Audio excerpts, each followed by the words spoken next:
In a previous real side experience I recently shared, I would be on an assignment that involved alteration to the ideas in overall consciousness for the purposes that what was then effected from the now changed idea agreements would be more favourable circumstances and opportunities that would facilitate better our various project endeavours. In essence, changing the past, so-called, that would ripple through and effect alterations in the present.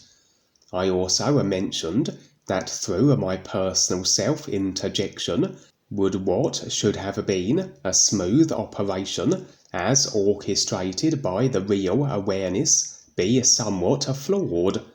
For effectively, agreement reordering would be akin to a computer file reformatting, and with the errors then that were exacted through the personal self's interference, so was it necessary to correct these flaws, as to not do so would have certain undue effects manifested as a result. An example being my picking up a real side dark force agreement during this assignment that rendered the space my Mexico tent occupied as trapped in a way that would be detrimentally health impacting should this agreement not be released prior to my waking on the physical and in my tent.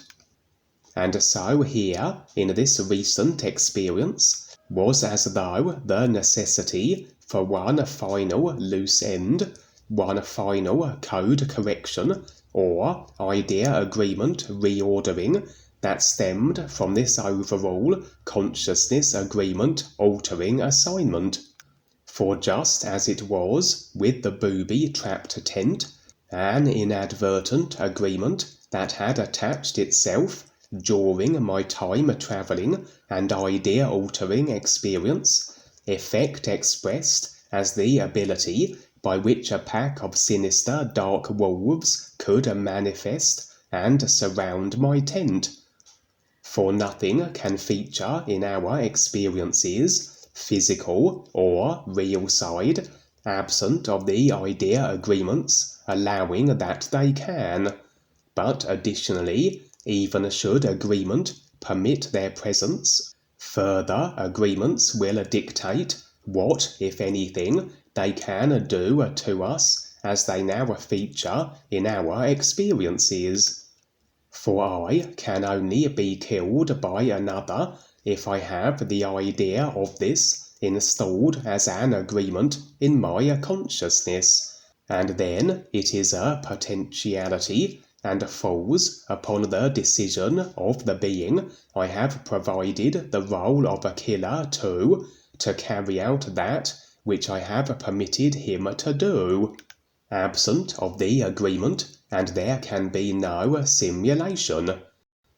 I was operating in fact in a state of awareness between the real side and the physical level, the stage just prior to sleep, that if maintained, we then experience our physical level location, but also features of the real side, features that would have been operating within their respective dimensional environments were we fully to go on to the real side, but will as though bleed over and manifest on the physical wherever we happen to be in this between state, with our awareness between the physical and real side. In this case, then, my physical position would be my tent in Mexico. The real side bleed-overs would be the pack of wolves surrounding my tent, visible only to those who would be in this between state, or perhaps had extra sensory ability that allows them to see dimensional areas even as they operate on the physical.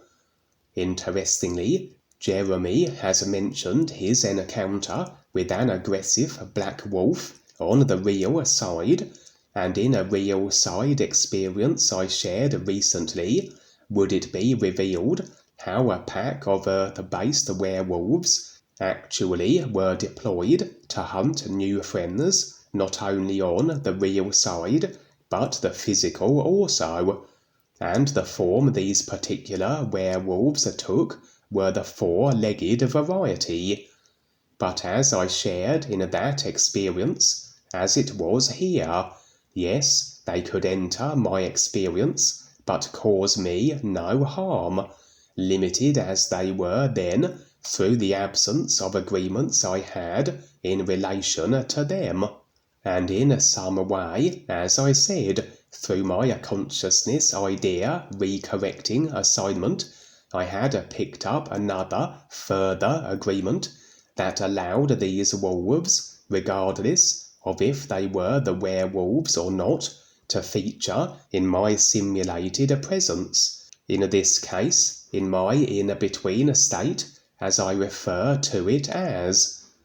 But that they could do me no harm, as I also mentioned, so it wasn't prudent to sever agreements in relation to them, for after all, we seek to engage with all beings and body types. The opportunity of the ears as extended to all. We just don't want that they have the ability, the agreements, to bestow harm upon us, or even eliminate us, etc. And so now I would go on to the real side fully, and find myself present within a large conference-style building, one that was hosting a wide and varied assortment of what we might term spiritual-orientated paths and teachings, etc. That these then, although seemingly very precious to those choosing such ideas, are really no different to any other creational idea, in that, through agreement with them, so we are resigned to creation as the effects. The only real difference then is the nature of the effects we experience. But regardless of the nature of the idea, in creation we still are bound. Although what I have found is that those who do pursue such ideas, those termed spiritual, tend to be more open-minded than most, and are those more inclined to at least listen to the new references that pertain to the true reality, the real awareness, and the actual purpose of the creational simulators. That being a means of recognizing this true reality, and our true being real awareness states that are a part of it, from the comparison that everything creational provides. And so, as impressions suggested, I had been deployed to this particular real side spiritual conference, to mingle and perchance share the New You song to any who were receptive to it. The real guides will determine those ready for the opportunity of the ears, and either approach them themselves in some manner, or the new friends will be assigned the task, if agreeable to do so. As I said, it seemed to be a gathering of all types and varieties of created ideas, of means to be spiritual, connecting with angels, enlightened space beings, and so forth. I would recognize one individual specifically, a lady who identifies herself as the Star Traveler, and has been involved with the super soldier space programs, etc., by the name of Elena Kaputic. But anyway, I would make my way to a lecture hall, the real awareness dictating the direction and actions of the simulated self, the personal self sitting back and being but the observer of what was transpiring. As I took a seat in the lecture hall, the topic being revealed by the speaker was of such a dull nature I wasn't really paying attention, but intended to sit through it, as though my business here was more so what would transpire after the lecture was completed. Perhaps an individual or individuals I was here to engage with would at that point make their presence known. Since first entering the conference, I had with me a small bag, and although the holding to baggage on the real side can be construed as representing ideas we are clinging to, that ideally we ought release, nothing is negated in creation, but the idea being to maintain an indifference to what we choose to create. Symbolically, we leave our bags at home, or our books on the shelf, only utilizing them when required. We don't carry them with us. In this case, then, the specific ideas I was carrying with me were is-related references. The bag that I was maintaining with me throughout the experience so far is pertaining idea references, like any ideas I wouldn't cling to, but utilize where necessary. And as I placed the bag beside me, as I would endure the tedious lecture, sat beside me was a young man, in his mid-teens by my estimation. As I was making it very apparent how bored I was, this would be a constant irritation for him seemingly, and he would as though chastise me for not being as gripped with the proceedings as he thought I ought to be. He was very adept at getting under the skin of the personal self, and the personal self would come to the fore and react with created anger in response, translating through as the simulated vehicle I was operating within striking the man. The personal self would regret such an action as the teen would burst into tears. This had my personal self now further reacting, expressing the created responses of guilt, regret, etc., but despite my best efforts, the boy was inconsolable. He would run from the lecture room as the other participants emptied out also, and as I returned for my bag of ideas, my references, the bag was gone, as though stolen. I would search for it, but nowhere could it be found.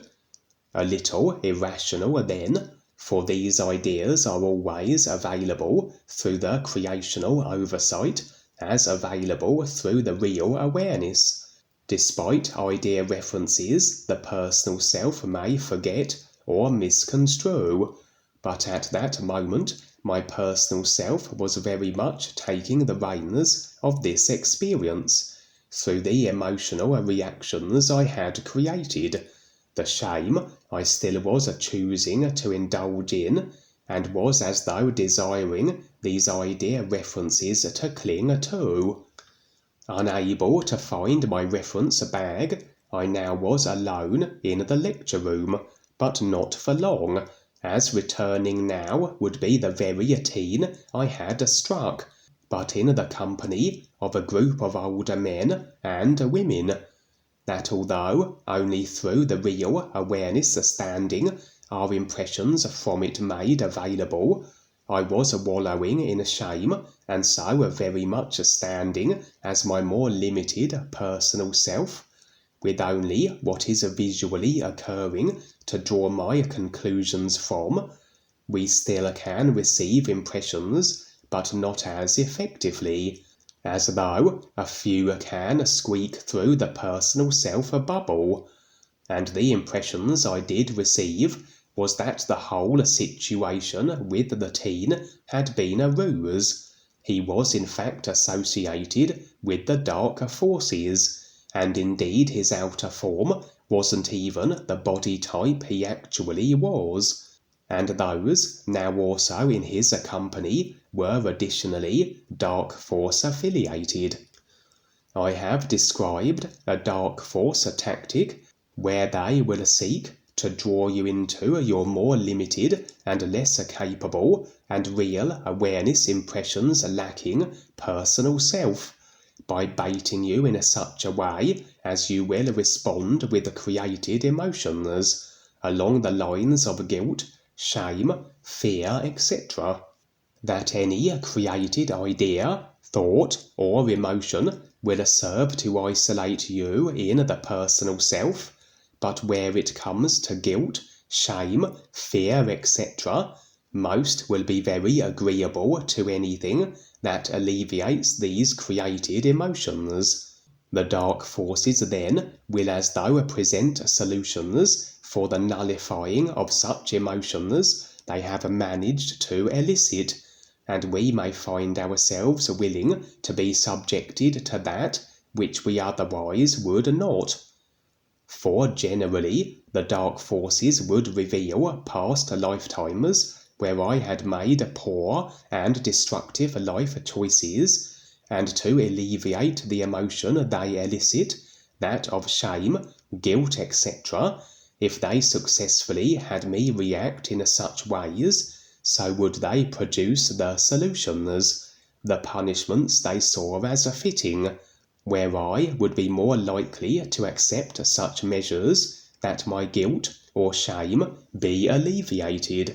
In this case then, a similar method, though a different strategy, as I had built up somewhat of a resistance to these past life rerun tactics, able to maintain my real awareness indifference to them, etc. But here was this effort successful, a being posing as a young teen, exacerbating me into aggressive reaction, and then the guilt created as he did an Oscar-winning performance with his tears. And if he was a reptilian shapeshifter, as was very likely the case, the term crocodile tears would be very appropriate here. For now the group accompanying the teen, very likely reptilians also, but maintaining human form, would proceed to lay a severe beating on me, and although I could have prevented this, I could have defended myself,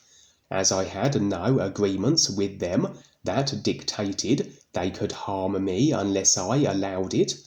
due to my want to as though be punished for my actions. I consciously allowed this beating to take place. That although I had determined this as a charade and a set-up, sometimes a few moments must elapse before the personal self can release such created emotions, and the want for their alleviation, punishment, justice, as ideas, etc., through the beat-down I was receiving.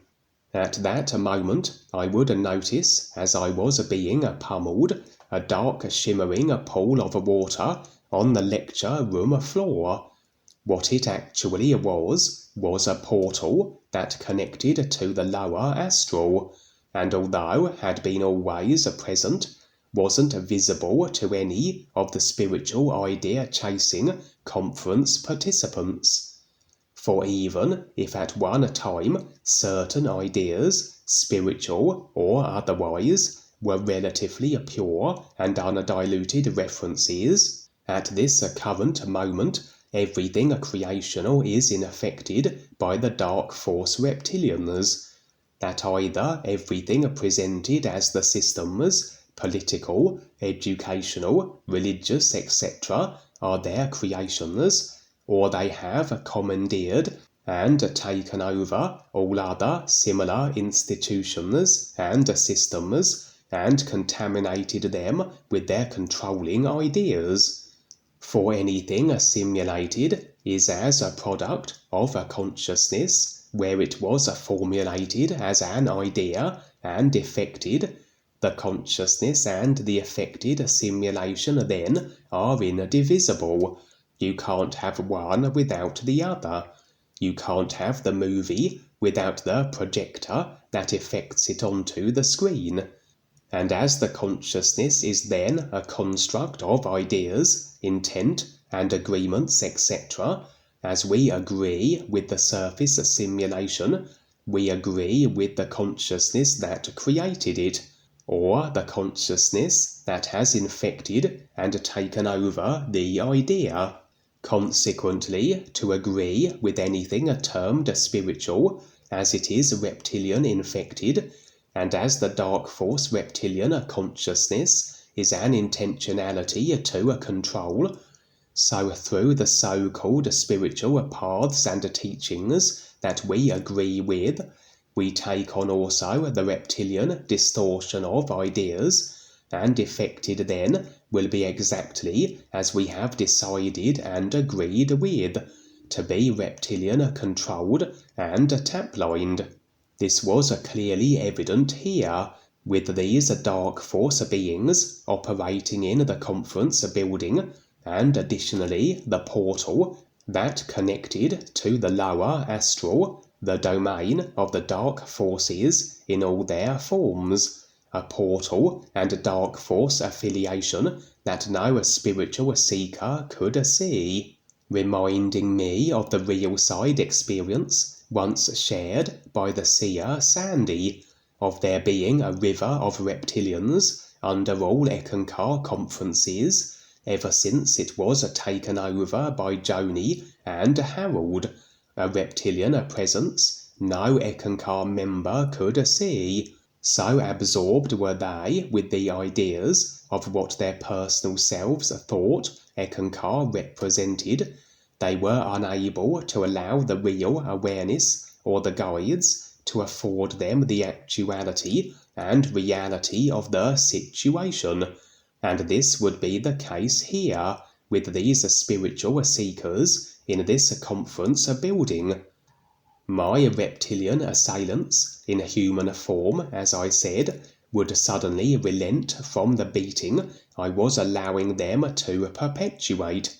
as from the portal now would emerge two very monstrous-looking denizens of the darker forces, from their astral position and joining us in the lecture room. Evidently two beings of some repute and dark force standing, as the others, those administering my beating, would grovel and bow in reverence to the demonic, lizard-like forms now making their presence known.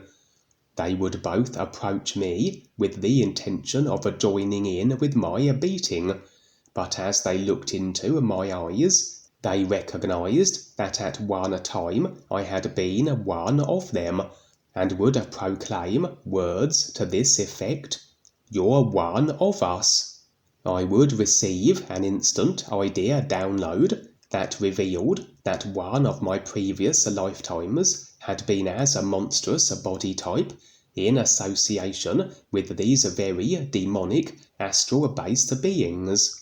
For it is so that I have had quite the array and variety of body forms and creational positions, from reptilians, demons and entities, to other body forms considered less gruesome and destructive, etc., as we all have occupied innumerable expressions of a form and assumed various roles, from dark force orientated to those that stand in opposition to them, etc., all as ideas, body types and choices, that although the effects will differ, they all are still creationally binding, regardless of our being the good or bad guys. And this past lifetime then, as revealed to me, I was in direct association with these two demonic characters, who had determined this through simply looking into my eyes, where my personal self had been unaware of it, but had received the confirmation via the real awareness, and as though, as a further verification, I would actually assume the very body form I had occupied during that particular dark force affiliated, lower astral positioned lifetime. My form, very monstrous indeed, I stood approximately 30 feet in height, my epidermis comprising of black scales, and I was in the possession of multiple limbs and various other tentacle-like appendages. Even though still standing as my personal self, real awareness afforded, unlimited ability denied, my body form was far more formidable than it had previously been, and as such, and with my no longer electing to accept my beat-down punishment, as the reptilians in human form persisted, and even the two demonic characters joined in, as evidently I wasn't swayed into even considering rejoining with their dark force ranks, regardless of the prior lifetimes I had had with them, I would proceed to return the favour, and even as a group they were no match for a body type such as I currently was in the form of, that which I once had been, who knew how many lifetimes ago. With my assailants defeated, I would storm from the conference building, and assuming my human form once more, would attempt to enter a car as a means by which I could depart from the scene. For my objective was to attempt to share the new you, but as impressions would reveal, no individual present was in any way interested. Besotted were they with their reptilian infected and taplined spiritual ideas. But before I could depart, I was apprehended by a group of humans in police uniforms, posing as cops, but were in actuality still more dark force agents attempting to prevent my departure. Once again, I would assume my more indomitable, previous lifetime demonic 30-foot form, and they were unable to stop me.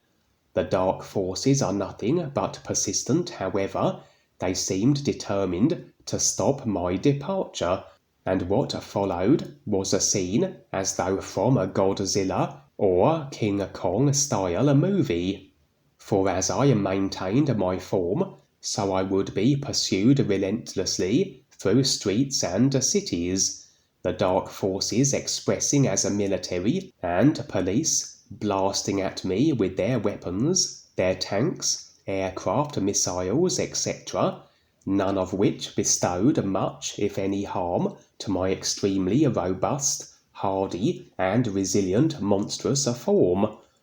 Since the moment I had become as my personal self, as I created emotion through it, and maintained as my personal self to now, so I still was seeking my bag of ears references, as I said, as though something for my personal self to cling to. And as I reached the end of a final street, still being blasted from every direction, sitting before me and at my clawed feet was the very bag I sought.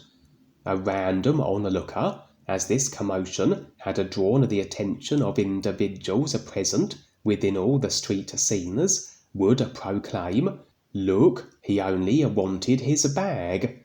And indeed would I kneel and retrieve it, the experience ending there. Overall, another dark force baited trap that had the situations roll out as they did, due to my deciding, in actuality, my agreements that had me at the conference, my choice to react with emotion and become as the personal limited self, and all that followed, a movie by my design, as it is for all in a cause and effect creation, and my determination to cling to as though my only lifeline, the ears references, my little bag that I finally retrieved. As I said, all ideas, including those that pertain to the ears, can never be the reality of what they reference, as the true reality is a recognition, and not what we think it is, or how it is attempted to be defined and expressed with literal ideas. That ultimately, as I said earlier, we utilize these ideas, we create and make the choices we do, nothing is negated, we simply experience the effects, and seek to maintain the realization that every created idea are but the comparisons by which we recognize the is by, comparing pieces, parts, ideas, to the everything reality that is the all is. As I operated as many of these demonic, entity, reptilian type body forms in lifetimes past, so-called, so would my consciousness be of a particular distorted design that would have effected such body types, and indeed dire creational positions, such as the lower astral. There must have been a point then where I would have made different life choices and actions, that my forms became less distorted and my dimensional position less abysmal, that I would eventually become as a human body type on the earth. But as such transition can be gradual, very likely during a certain lifetime where I was as a distorted body type, so would my turnaround from ill-intended, dark force affiliated to the opposite have begun, and perhaps continuing into future lifetimes, where although still maybe distorted as a body type, everything was still proceeding in a more life-beneficial direction to my eventual position and body type as I currently am, and this would rather explain why I always rather identified with the misunderstood monsters as portrayed in the movies, Frankenstein, the Wolfman, the Beast from Beauty and the Beast, etc., those that through their body types they can be inadvertently destructive, and somewhat shunned, hunted with flaming torches and pitchforks, etc.